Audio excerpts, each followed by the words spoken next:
Welcome to the Crazy Hat Chemist. So another video here on kinetics. Let's get moving. Bam! So today we're talking about the Arrhenius equation here. So this is the Arrhenius equation.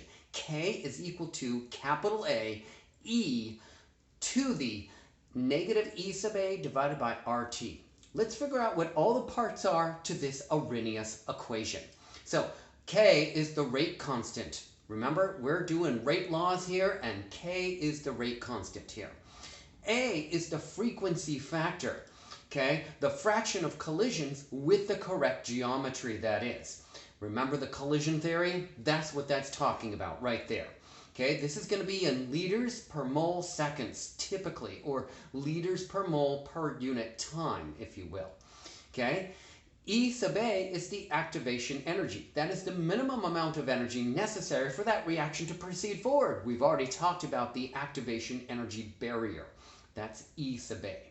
Okay? T is the temperature. That's going to be in Kelvin. And why is it going to be in Kelvin? Because the R is the gas constant. The units for the gas constant and the numeric value are essential here, and they allow us to cancel out the correct units as is necessary for this problem here, because the E sub A is going to be in like joules or kilojoules. All right, so the R value, the gas constant that we're going to be using, is 8.314 times 10 to the negative 3 kilojoules per Kelvin moles. Okay, that is the Arrhenius equation. Now, there are a couple of other forms of the Arrhenius equation that you're going to possibly need to know. Okay. Now, one other component to this Arrhenius equation is this whole component, the e to the negative e sub a divided by RT. That is the fraction of molecules with the minimum amount of energy necessary for a reaction to occur. That's the fraction of molecules. Okay, not the minimum amount of energy, but the fraction of molecules with that minimum amount of energy that's necessary.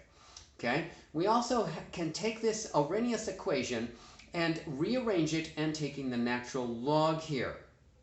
And rearranging it after taking the natural log, this is what we get. We get natural log of K is equal to negative E sub A divided by R times 1 over T plus natural log of A.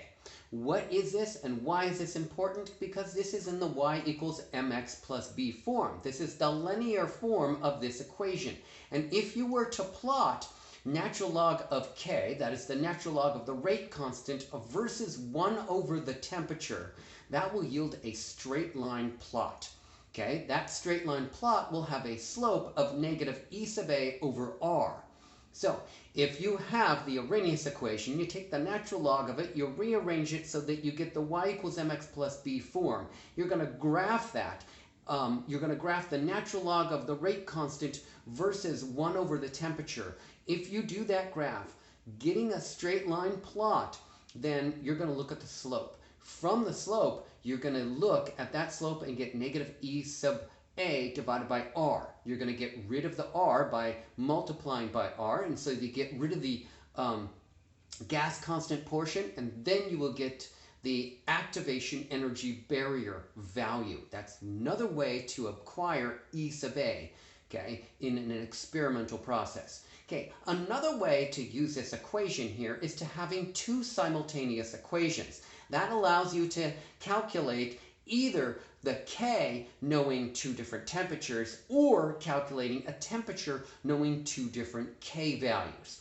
So that is this equation, and as the natural log of K2 divided by K1 is equal to negative E sub A over R times 1 over T2 minus 1 over T1.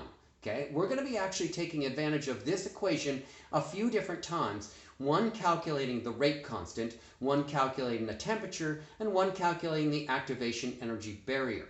The R value is a constant, and we're not going to be calculating that.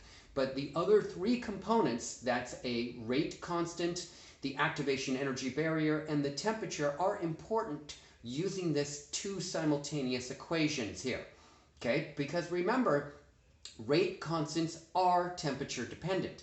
Okay, and if you know the rate constant and its temperature, and you want to get the rate constant for another temperature, that is the equation in which you're going to be using. And so we're going to be doing a couple of examples of using that right there. Okay, this is the Arrhenius equation. It's a very powerful equation. Make sure you use it when you're using kinetics problems. Very powerful. Okay, that's another Crazy Hat video, and I am the king of chemistry videos. Baby, all right. Give me a thumbs up if you like that video. Subscribe to my YouTube channel. Look at my website. Pass on my website. Pass on my YouTube channel to all your friends. And please, thank you very much for watching all those videos. Bye for now.